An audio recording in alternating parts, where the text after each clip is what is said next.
मेरे एक सम्मानित दर्शक का एक काफ़ी जेन्युइन सवाल आया कि आखिर मेरे मेडिकल स्टोर से कितने रुपए की बिक्री होना शुरू हो जाए तब मैं मान लूं या जान लूं कि मेरा मेडिकल स्टोर चलना अब शुरू हो गया है। मुझे लगा कि ये एक ऐसा सवाल है जो तमाम लोगों के दिमाग में रहता होगा, जिन लोगों ने अभी नया-नया मेडिकल स्टोर शुरू किया है या फिर इन फ्यूचर मेडिकल स्टोर खोलने वाले हैं कि आखिर भैया कितने रुपए की सेल हमारी होने लग जाए डेली, तो मैं समझूँ कि यार मेरा मेडिकल स्टोर चलना शुरू हो गया है। तो आज की इस वीडियो में इसी विषय पर आपसे बात करने वाला हूँ।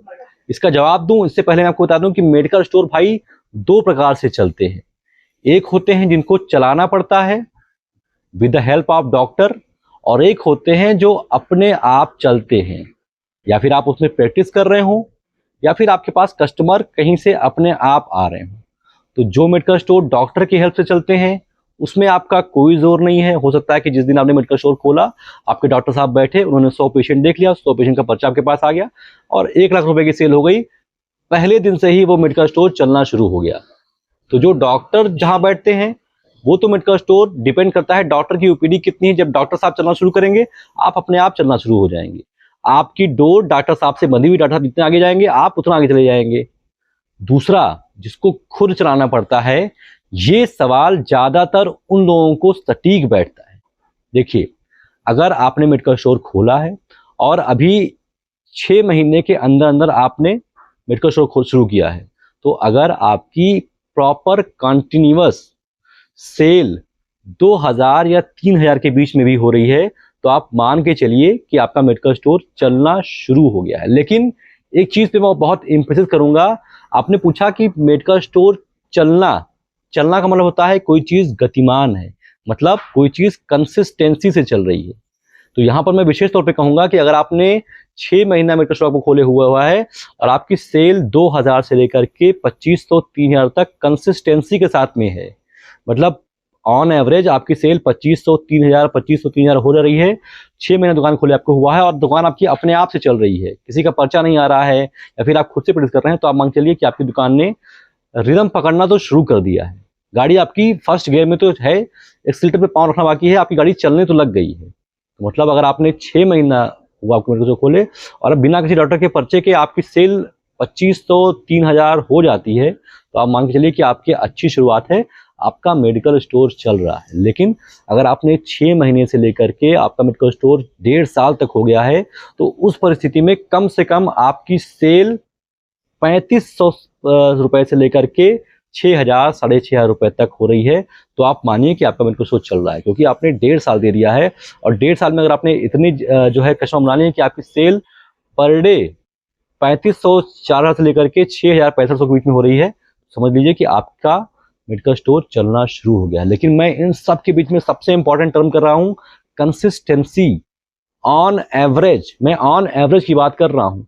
ऐसा ना हो कि कभी आपकी सेल 100 रुपए हुई, अगले दिन आपकी सेल 1500 हो गई, फिर अगले दिन 200 रुपए सेल हुई, ऐसी नहीं। कंसिस्टेंसी के साथ में अगर आपने 6 महीने पहले मेडिकल स्टोर खोला है, आपकी सेल 3000 के आसपास हो जा रही है, कंसिस्टेंसी के साथ में ऑन एवरेज पर मंथ का एवरेज निकालेंगे आप, तो समझ लो कि आपका मेडिकल स्टोर चल रहा है।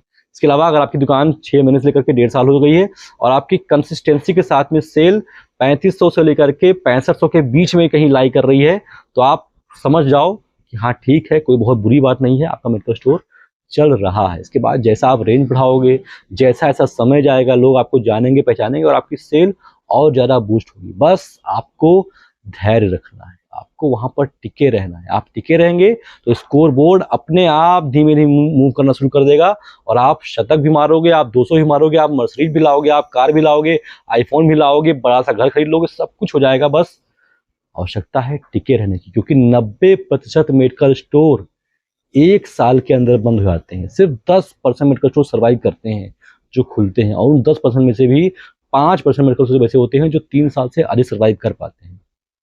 तो मैं आपको सीधा मंत्र यही दे रहा हूँ कि आप वहाँ पर टिके रहें, शुरुआती फेज में आप टिके रहें, बाकी चीज़ें अपने आप होती जाएंगी। और जो आपका सवाल था, मैंने उसका जवाब आपको देने का प्रयास किया। आशा करता हूँ ये जवाब आपको अच्छा लगा। इसके अलावा अगर आप एक मेडिकल स्टोर खोलना चाहते हैं, मेडिकल स्टोर खोलने वाले हैं, तो मैंने आपके लिए एक कोर्स लॉन्च किया है जिसका नाम है शिवनीता मेडिकल स्टोर कोर्स। इस कोर्स में मैं आपको बड़े ही आसान भाषा में, बड़े ही आसान तरीके से बताऊंगा कि आपका ड्रग लाइसेंस कैसे बनता है, डॉक्टर का पर्चा कैसे पढ़ते हैं, पहली बार मेडिकल स्टोर खोलने वाले हैं तो कौन कौन सी दवाइयों को रखना है। डीआई साहब आते हैं तो कहते हैं भैया रजिस्टर दिखाओ, शेड्यूल एच का रजिस्टर दिखाओ, नार्कोटिक का दिखाओ, तो वो रजिस्टर कैसे बनता है, कैसे मेंटेन होता है, क्या फॉर्मेट होता है, सारी चीज़ें मैंने इस कोर्स में बताई है उन लोगों के लिए जो मेडिकल स्टोर खोलने वाले हैं।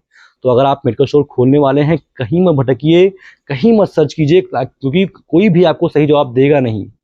आप गूगल पर खोजोगे कुछ नहीं पाओगे, आप लोगों से पूछोगे, कोई अपने कॉम्पिटिटर की हेल्प करना क्यों चाहेगा मेरे भाई।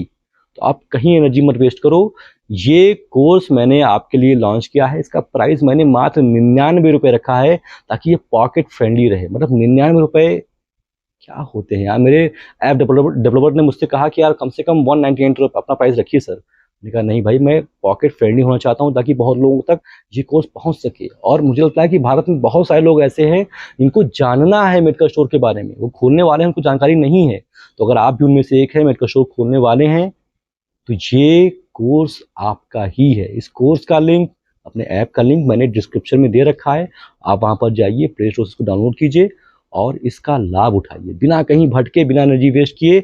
ये कोर्स आपको सारी जानकारी एक प्लेटफॉर्म पर बड़े ही आसान भाषा में कुछ समय के अंदर दे देगा, जो आपके लिए बहुत ज़्यादा बहुमूल्य होने वाला है। फिलहाल इस वीडियो में तो बस इतना ही। आप सभी का इतने धैर्य से मेरे साथ अभी तक बने रहने के लिए बहुत बहुत शुक्रिया।